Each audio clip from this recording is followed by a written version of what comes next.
Welcome to the Great News Podcast, where we are interviewing people who are making great news by making big, positive differences globally. They are here to inspire you with what is possible and empower you to help contribute to world peace and to the changes you want to see in the world.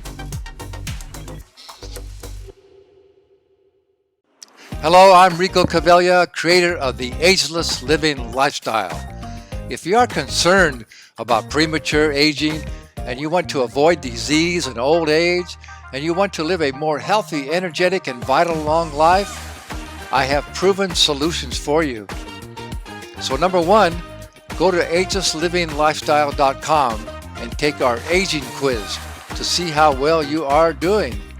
And number two, book your free coaching session with me to discuss your wellness challenges, and I promise to get you going on the right track. You can transform your health and your life, and I can help.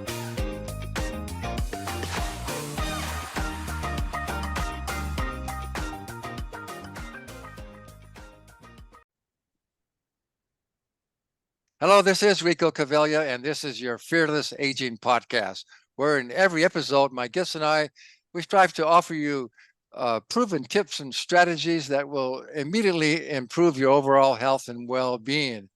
So we're here to inspire you and empower you to become your best self so you can go out and make a bigger difference in the world, a bigger positive difference in the world, which we need many more people to do these days. Absolutely. So before I introduce our expert guest and the title of today's episode, I have a question for you. If you've been wondering how well you are aging, well, we have the solution for you. Just go to our main website, agelesslivinglifestyle.com, and we have an aging quiz. So you can take the quiz, see how well you're doing.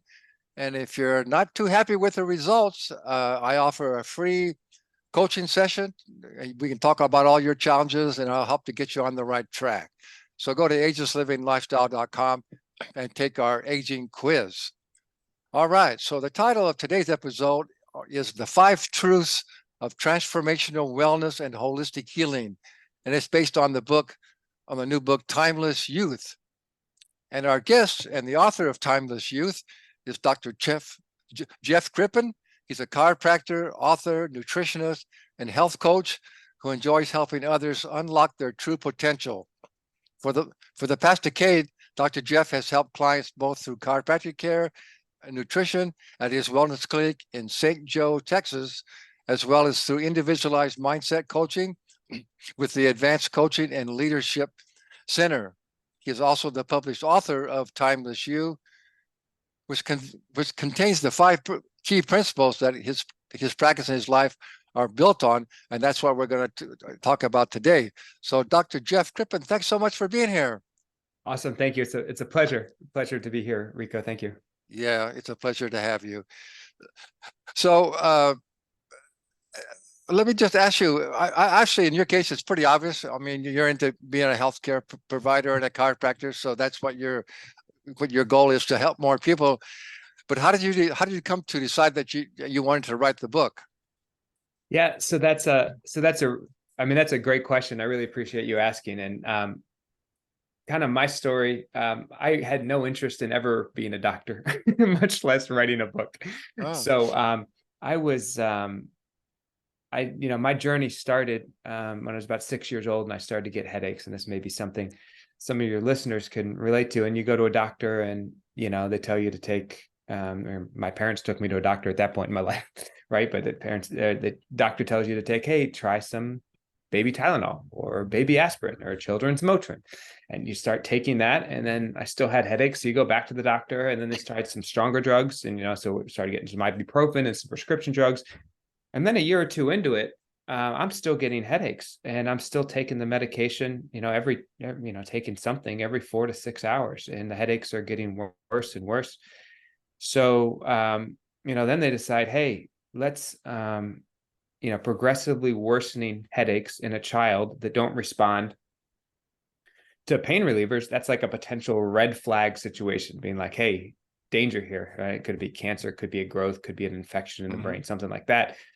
So then, did a CT scan, then an MRI, and just trying to figure out what the heck was going on. And they found a benign cyst in my head. I did about a dozen more MRIs over the next 10 years and never found it grew, but the headaches kept getting worse, and they tried different drugs and eventually talked about surgery and neurologists and neurosurgeons and orthopedists and general practitioners, and you go from headache clinic to specialist. It just kind of went through that whole thing. And finally at some point I realized what you try to teach people through this podcast and your main point, that at some point you got to take responsibility for your own health, because ain't no one else doing it for you. That's and right. That was kind of the realization I had. And so starting about hitting a real low point, where it just felt like I made a decision. I can't go on feeling like this. And I was in my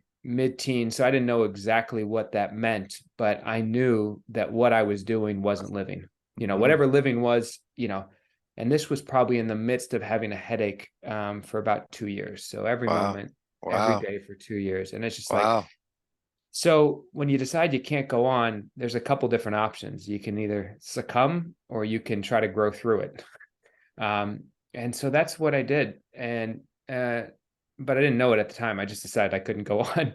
Yeah. So through that, you start learning, you start grasping for straws, you start trying to figure things out. And, you found some good people along the way, some amazing teachers and mentors to help you. And then, finally, I'm in college and actually interested in business and finance and kind of going that route. And then I did an internship after my first year in that field and did really well, and just found like it wasn't fulfilling. So then I hit another low point in my life, to figure like, what the heck do I really want to do?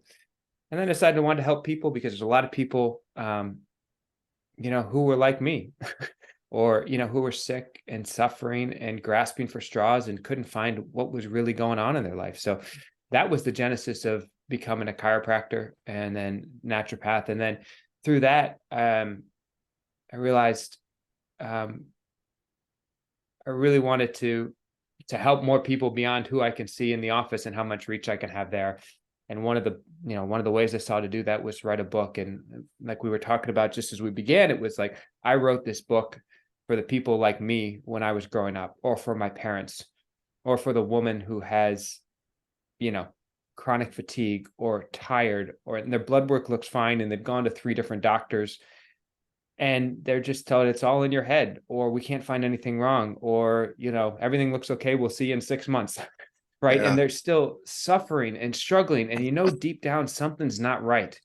And I wanted to write a book to those people to give them the information they need to be able to move forward and take, get out of that funk, that disease, that sickness, that heaviness, and work more towards health and life and feeling more themselves again.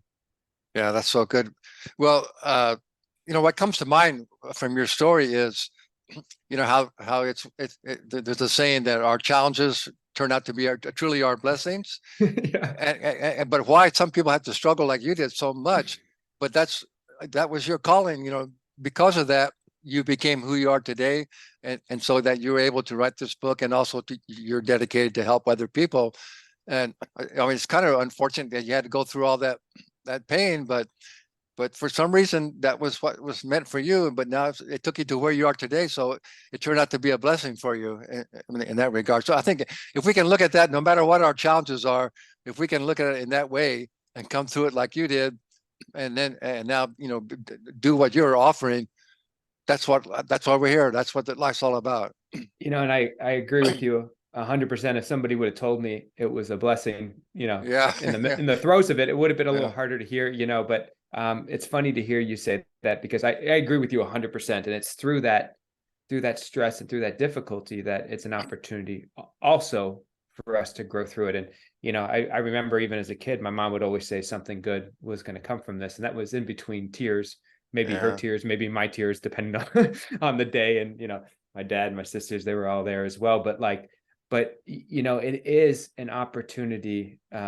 It's all information, like just quite simply, it's all information, and it is an opportunity to grow. And, medically, they now call that hormesis, which is basically using stress to make us stronger. right? And so stress can be an incredible catalyst for growth. And one simple example of that is exercise, right? We stress the muscles, we stress the heart, we stress the lungs to go stronger. The immune system, is every time we're exposed to a pathogen, it's a stress that allows a competent immune system to go stronger. And then, one of the best ways, with osteoporosis, it's, hey, take calcium and then take vitamin D. And maybe they say take magnesium as well, which are all good things. But what actually catalyzes the growth of bone is stress. And one of the best triggers for that is, weight-bearing exercise, movement. That's why you need the calcium. That's why you need those other pieces. So tell me, finally, what did you discover that was the root cause of your headaches, and how did you take care of that? So that's a good question. Yeah. So the best thing they found is the best guess of what they have, or what one of the neurologists told me, was that little cyst that was found is what's called a congenital arachnoid cyst. So it's a cyst that, I've since learned affects about 1% of the population. And if there's any college football fans out there, there was a head football coach for a while at University of Florida and then Ohio State named Urban Meyer. And he was forced. So that's actually what he had, a congenital arachnoid cyst. They actually put a drain into his head to drain the excess pressure. And he was forced to retire from coaching twice because of medical issues and headaches being among them. So that's what it was. What the cause of it is, it's either congenital. At one point, they said maybe maybe I had a stroke before I was born while I was still in my mother. Anyway, it's more conjecture and guess of what actually that first cause was. And here's the thing, is that even the cause, or is that even connected to it? Because yes, you can see on a CT scan or MRI, that's still there in my brain. But the thing I never fully understood was my headache, sometimes it's bad, sometimes it's better. Sometimes it's less, sometimes it's more. Sometimes it's the right side of my head, sometimes the left side of my head, sometimes it's the top. Right. But that cyst never changed during, the 12 or 13 or 14 MRIs I have. It never changed. So how do we know that was the cause? Right. So, I mean, that's kind of the guess. But what I did was ended up rebuilding my body piece by piece with individualized nutrition. So worked with someone who did something called kinesiology or muscle testing, but it's a way to individually analyze the strong areas of the body and the weak areas of the body, and then rebuild with specific whole food-based supplementation, the body, just piece by piece. And where it started was support for the heart and cardiovascular system, and then just kind of sequentially built from there. But that's what I found was super helpful. And then, and then it continued. And then I realized, well, sometimes stress can be a trigger for that stuff. Yeah, right? Absolutely. Yeah. And I've since learned that the CDC says, 75% of all doctor's visits are caused by stress. Yeah. And medical test books will say 60 to 80% of all doctor's visits, or all disease and doctor's visits, are caused by stress. So you look at that, and then so I started getting curious about that for myself, and then ultimately for my patients. And I had to look myself in the mirror and say, if 60, 80% of all disease is caused by stress, I'm not serving my patients very well as a doctor if I'm not addressing that, or at least looking into it and understanding that. And that's how I've spent the last 10, 12 years studying individual coaching, mindset coaching, how to handle shocks, and how to help people navigate that. Because one of the rules I have, and I found true in my own life, and what I found with my patients, is every effect has a cause, right? Super simple, right? Super simple idea. Every effect has a cause. But that's a universal principle. Yeah, exactly. But it's so often ignored in medicine. Yeah. I have blood pressure now. Okay, when did it start? 2 weeks ago. Okay, so what's not asked? Okay, so here's your prescription, right? That's what's often done. What's not asked is what was happening in your life 2 weeks ago. Exactly. What changed? Because if 2 weeks and a day ago you didn't have it, and 2 weeks, minus an hour, you do have it. There's a change point in there. And if you could find that change point, it can tell you a lot of information about what caused it, and then ultimately what you can do from a natural way to handle it. Yeah. Well, we definitely now know that whatever manifests in our physical body, it begins in our mental, emotional state. Absolutely. So there's always an emotional, mental component to whatever is going on in our body.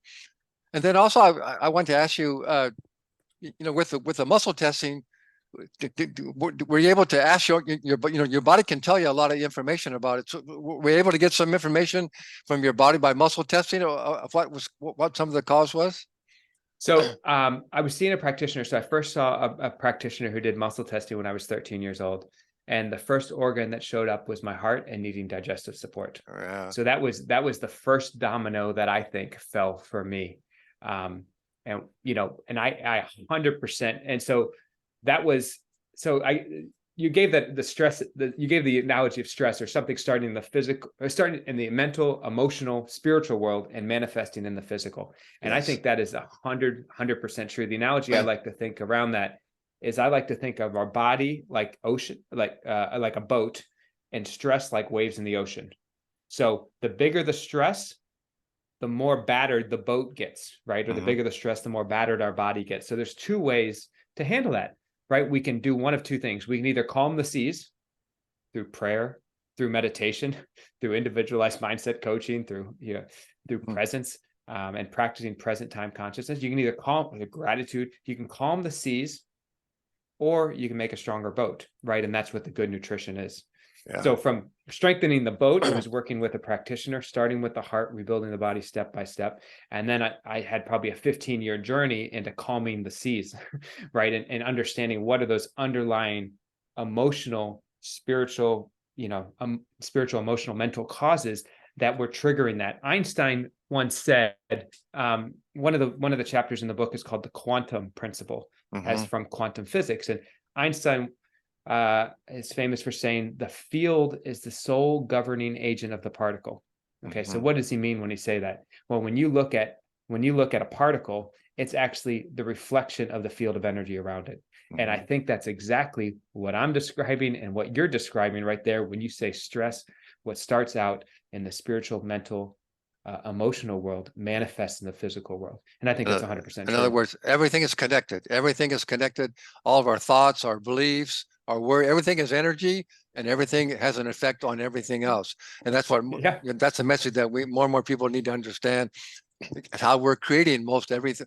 We're co-creators of everything in our life. That's exactly right. And I think before we get into your book and your principles, I just want to state again, I think what's important to understand here is, as you've been bringing out, is that no matter what condition you have, and especially if the medical profession doesn't know what the answer is, it's always there's always a solution, and there's always whatever you can do to strengthen your health, your immune system, your body, and with good nutrition, with exercise, with sleep, with stress reduction, all the things we know that create good health and get our body back into balance so the body can heal. All those things will be most beneficial no matter what's going on, because as we know, dis-ease is just dis-ease. It's just your body's not at ease for some reason, and that's why you're having some certain symptoms. So the more you can get your body stronger and back in ease, then your body can handle whatever's going on. Yeah, agreed. That's exactly right. All right, so let's talk about your 5 truths. I thought that I really like what you had to say there. They were all really well written. And also, I forgot to say earlier that I know on your Instagram page you have some really good references and resources for people that'll be really valuable. So stick to the end here. We're just going to go through these principles real quickly, and then we'll tell you how you can get a copy of the book and how you can get those free resources from Dr. Crippen. So I really like the way he came up with these ideas. So the first one is the Titanic problem. Yeah, so I think the analogy here is, I think the medical system in the United States is a lot like the Titanic. It is the biggest, it is the best. They have some of the smartest people. They have some of the best technology in the world. But it's sinking. Spoiler alert, it doesn't end well, right? And, the biggest mistake we make is we call it healthcare. And the reason that's a mistake is, as you well know, is there's no health in it and little care. It's really sick care. It's sick care, yeah. Yeah, a disease care, disease treatment system is really what it ends up being. And it's a quite lucrative one for many people along that way. But the issue is, if we're trying to create health, we have to step outside that system. So that Titanic principle goes through that. And, I'll give you an example of one study we referenced in the book was called Death by Medicine by a gentleman named Gary Null. And what he did is looked at the leading cause of death. And he saw, cancer kills, 500,000 to 600,000 people a year, heart disease, 600,000 to 700,000 people a year. And the medical system, with correctly prescribed drugs and incorrectly prescribed drugs and surgical errors and nosocomial or hospital infections, kills over 1 million people a year. So it's got side effects, right? And you can see that when doctors go on strike, death rates go down. And they've done that and looked at that in California, New Zealand, and Israel, and in different countries around the world. So the medical system is great for short-term emergency-based care to treat disease. It is fantastic, but it's not health. So that's the Titanic. And what the rest of the book is the Carpathia, which is like the lifeboat, the one that carried all the survivors the rest of the way to New York. And these 5 principles are the guideposts that I communicate to my patients, and that I'd like to sharing with your listeners on the guideposts they can look at to point them towards where is true north, what is health. Yeah, that's a great analogy and really well stated. I like that a lot. Yeah, I like to always say just real briefly that, our mainstream medical system is great if you have an acute situation. You get into an accident, they can save your life. But for most chronic health problems, their treatments are not only mostly ineffective, they're downright dangerous, So that's where it's at. And the other point I always like to bring up too is that, Big Pharma just came in, and the American Medical Association, and just took over everything. But and what we now call mainstream medicine, it should really be alternative medicine. Sometimes you need some drugs and surgery, right? And mainstream medicine should be what we now call alternative medicine, and more people are understanding this. I think I read not too long ago that now more people are going to alternative healthcare practices than to mainstream medical doctors. Yeah, I think more than 50% of the people do see, again, quote unquote alternative practitioners. But when you call, it's funny, it's almost like the traditional medicine is herbs and food and diet and exercise, and not drugs and surgery that only been around for that's an alternative. That's an alternative sometimes. That's right. It is. All right. So what's the Yellowstone principle? So I start this chapter off with a quote from Aristotle, which says the whole is greater than the sum of its parts. Mm-hmm. And that's, and what the idea is in the chapter we go through, these are principles, so they're true at all kinds of different levels. So one of the examples I give in this chapter is a gentleman named Weston A. Price. Mm-hmm. So what he did was he was a dentist in the late born in the 1870s, and he literally wrote like a 700 or 1,000 page book about dental disease. So he said everything that causes disease, right? But then after he wrote the textbook on dental disease, one of his children, his son, developed dental carie or a cavity. And so he realized, okay, so he actually was 1,100. So he wrote an 1,100 page book, and then he realized, well, I don't actually know how to keep teeth healthy.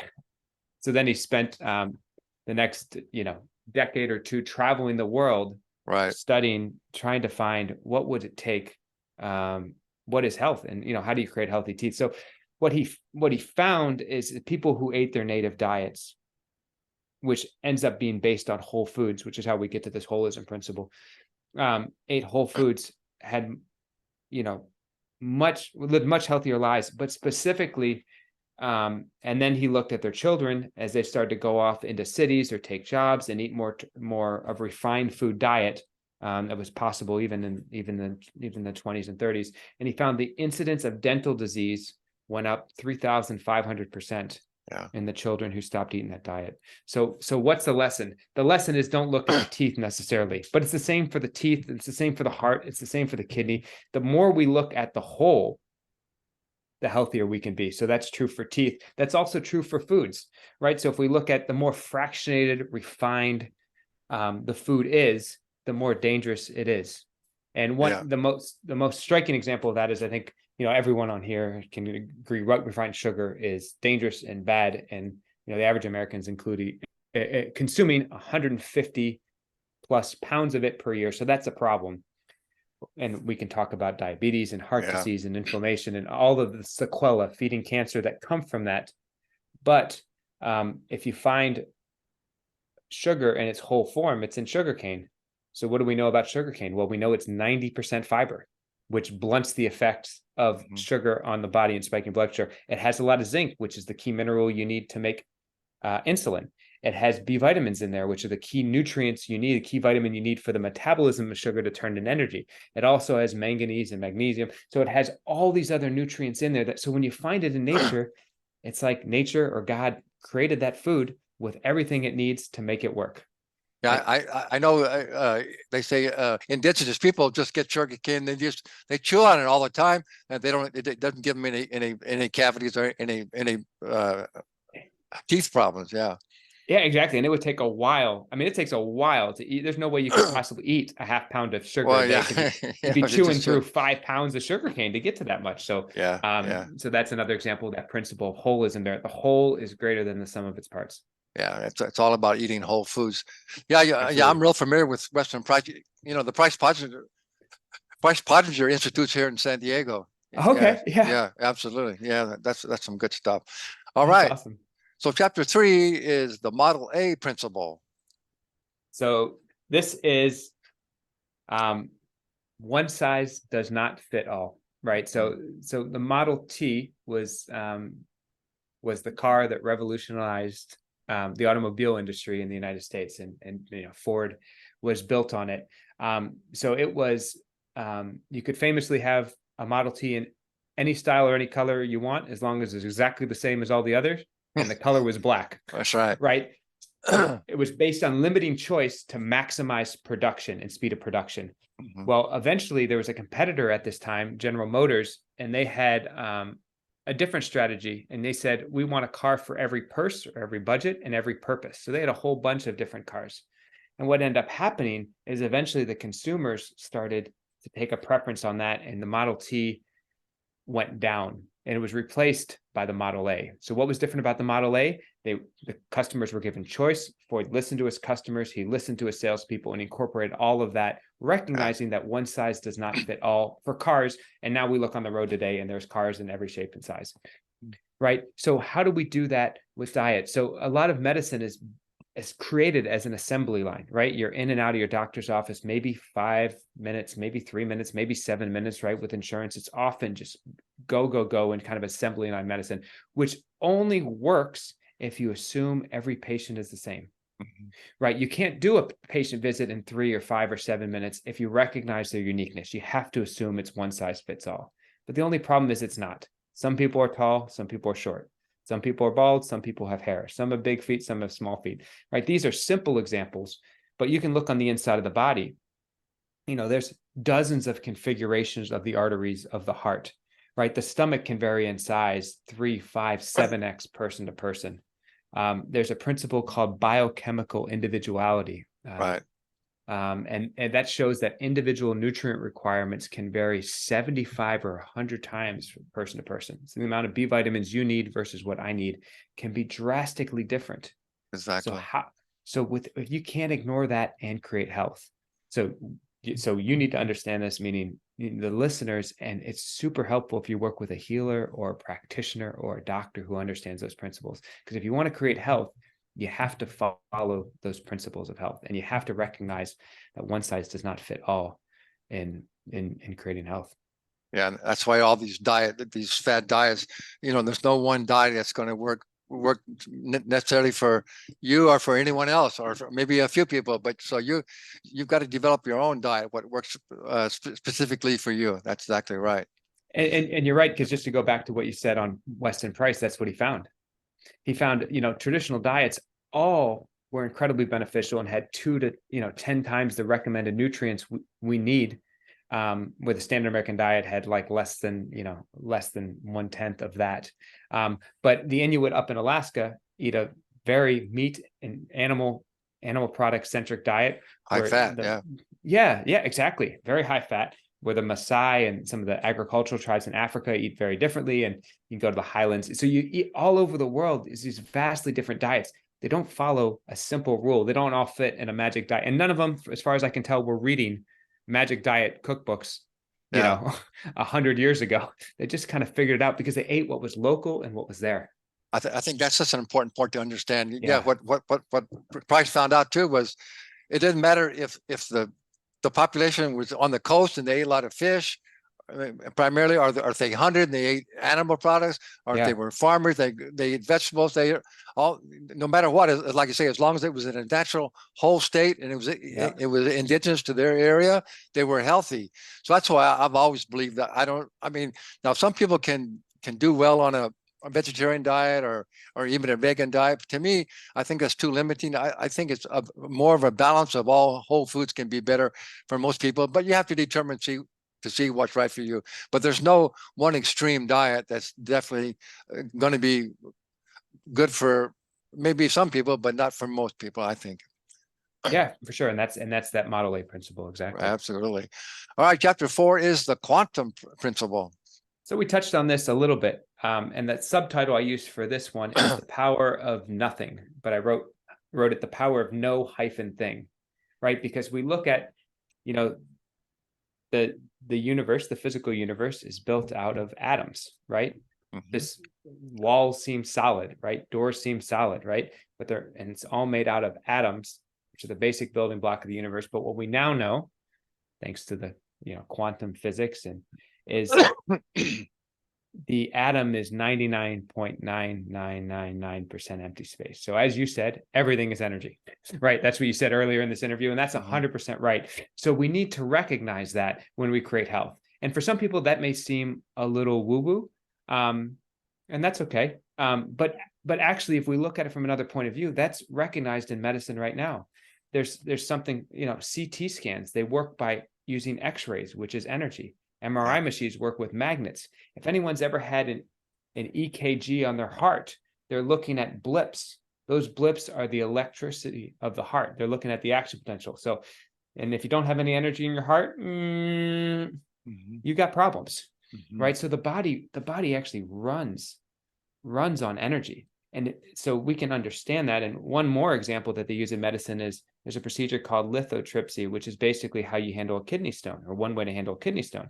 And they use ultrasound to break up the kidney stone. It's waves of energy that cause the destruction of that kidney stone to break down. So hopefully you can pass it easier. So this principle, the power of nothing or the power of energy, is used selectively in medicine. But I think that's the problem. It's used selectively. In the book, I quote a gentleman named McClare who at Oxford University. He said, the cells of the body are 1,000 times, up to 1,000 more times sensitive to electronic or energetic stimuli than they are to physical stimuli. So the body's 100 to 1,000 times more sensitive to energy than it is to things like hormones. Yeah. Well, that's why all this EMF stuff that's coming out, so many people are coming out with books and things, all the dangers of all these electromagnetic fields. And I think there's a lot of examples, a lot of truth in that. We have to be really educated on how to protect ourselves from all these different possible ways that we can toxify our body and injure our body. Exactly. And I think one of the best ways I found is strengthen your own energetic field, which you get stronger, right? The stronger you are, the people I found who are most affected by electromagnetic fields, it affect all of us, right? Fields, energy affects it, but the weaker or the patient's electric field is, or energetic field is, the more they're affected by it. So one way we can do it, there's lots of things you can do to mitigate that, and those are all super valid. But also, I think strengthening yourself, just like you gave the example of the immune system earlier, Rico, I think was great. But strengthen the immune system, strengthen the energetic, strengthen your own body, get your own energy stronger, can make you better able to resist or less affected by those energetic signals around us. Yeah, and of course, chiropractic care is really important. And that to make sure you got your power turned on. You're not got all really out of alignment. So chiropractic care can be really helpful. And isn't it interesting that no matter what, it still always comes down to all the basic things that we know that are really healthy for the body.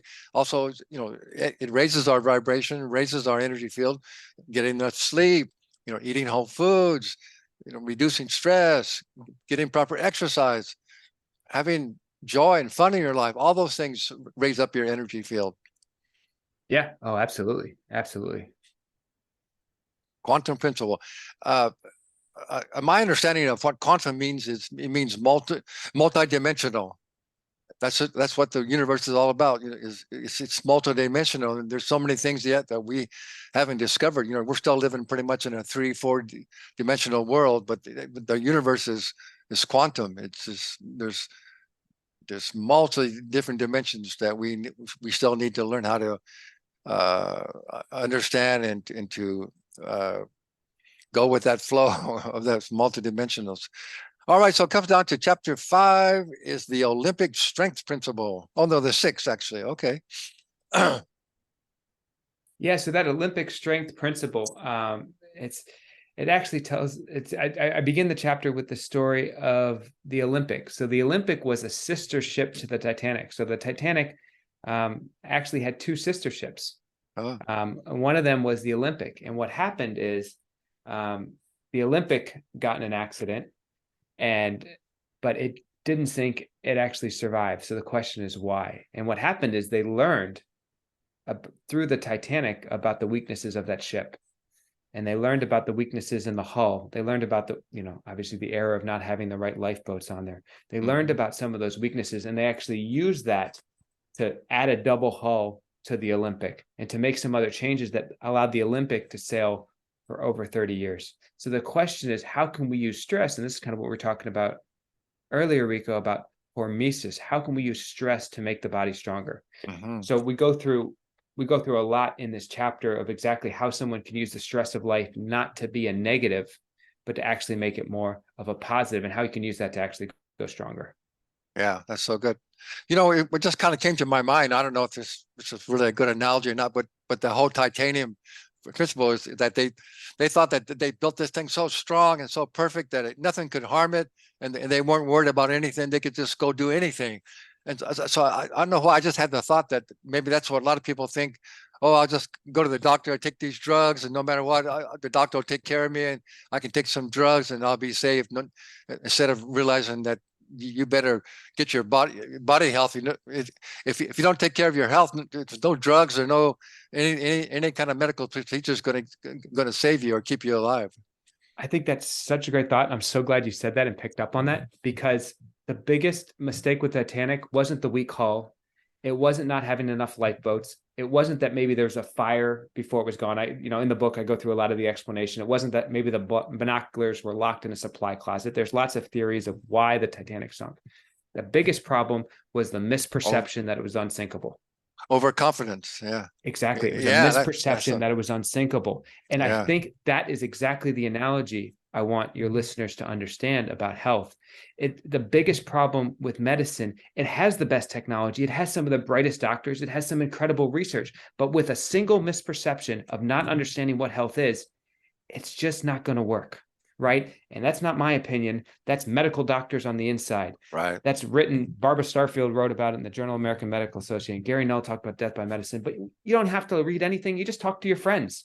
Yeah. It ain't working. Right. And it's that single misperception of not understanding what health is. That's the issue. And if we could just flip that small change, if the Titanic, if they weren't overconfident, in your words, if they would have had a right perception that it wasn't unsinkable, that would have changed everything about that journey. And it would have had a drastic impact on those lives, on the thousands of 1,700 souls, I think, that died on that. And it's that misperception. That's how powerful a belief system or perception is. So this book is to upgrade and teach the readers, or educate the readers, or help reprogram their mind in a positive way to see those missing pieces in their own thinking, so that they can more easily create health in their life. Yeah, that's well stated. I like that a lot. And I really like your analogies, because people can relate to that. That's really well done. All right. So the last one, chapter 6, is the golden U principle. Yeah. So this is all healing. I call it the power of the infinite U, but all healing begins within. And the question is, we're all going to hit stresses in our life, kind of as, we talked about a little bit at the beginning. You were actually describing some of this principle when we were talking about how do you turn a negative into a positive? How do you actually turn a disease into a way to make you stronger and way to make you healthier?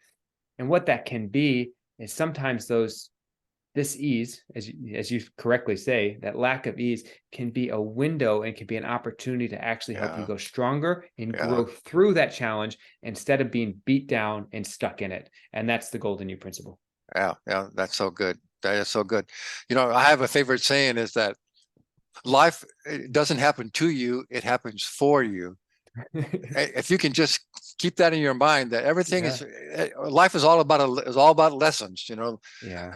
life is a school. I heard another great saying lately. It was life is a school, and the lesson is love. You know, you got to learn to love the more you can love yourself and others and the Creator, everything will change and your life will be good. So, absolutely right. Yeah, that's so good.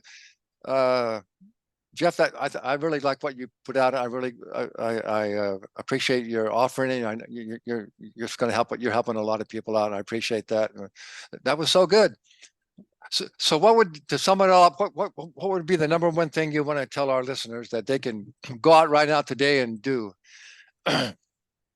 I'll tell them the number one thing I want to tell your listeners is really examine their mindset and beliefs around health. And what the number one thing I want to communicate to your listeners through this book is that all healing begins with you. And the second thing is health is not a destination, it is your natural state. Health is, go ahead. Yeah. No, I'm sorry. I didn't mean to interrupt you. Go ahead. Yeah, no, you're good. I just thought you were going to jump in. But health is your natural state and health begins with you. And if you want to understand how to unlock it, how to tap into that, how to more fully express that, that's why I wrote the book. The book is Timeless Youth. And they can find that on Amazon. And then we'll put the website addresses in the show description, but go ahead and tell them where they can go on your Instagram to find all those resources that you have for them. Yeah, exactly. So that book, like you said, Timeless You or Timeless Youth, it's on Amazon, anywhere books sold. So you can definitely find it there. And you can follow me on Instagram or message me directly if you have a question. The name is Jeff Crippen, JEFFCRIPPEN. And on there, post recipes, we post nutritional tips, post all kinds of things, answer questions. So it'll be a great resource if you want to get some more from this, if you want to have some questions there. And like I said, through that, you can message me directly and we'll be happy to get back to you as well. Jeff, that was so good. Thank you so much. All right. So I always like to end all these podcasts with another saying from Einstein. He had so many, he was such a, not only a brilliant scientist, he was a spiritual guy, too, really smart guy. And he said, knowledge without action is useless. So we always bring you some really good information, give you some good knowledge, but if you don't take action on it, it's not going to help you at all. So we know you can do it. So you just got to go out and take action on what you learn. Be sure and get a copy of Dr. Jeff's book. It's going to be really helpful, change your mindset about what's possible in your life, and you can do it. So just got to go out and do it. So thanks very much for being here. And if you enjoyed this episode, subscribe to our channel, give us a good review, and tell your friends about the Fearless Aging podcast. Thanks very much for being here.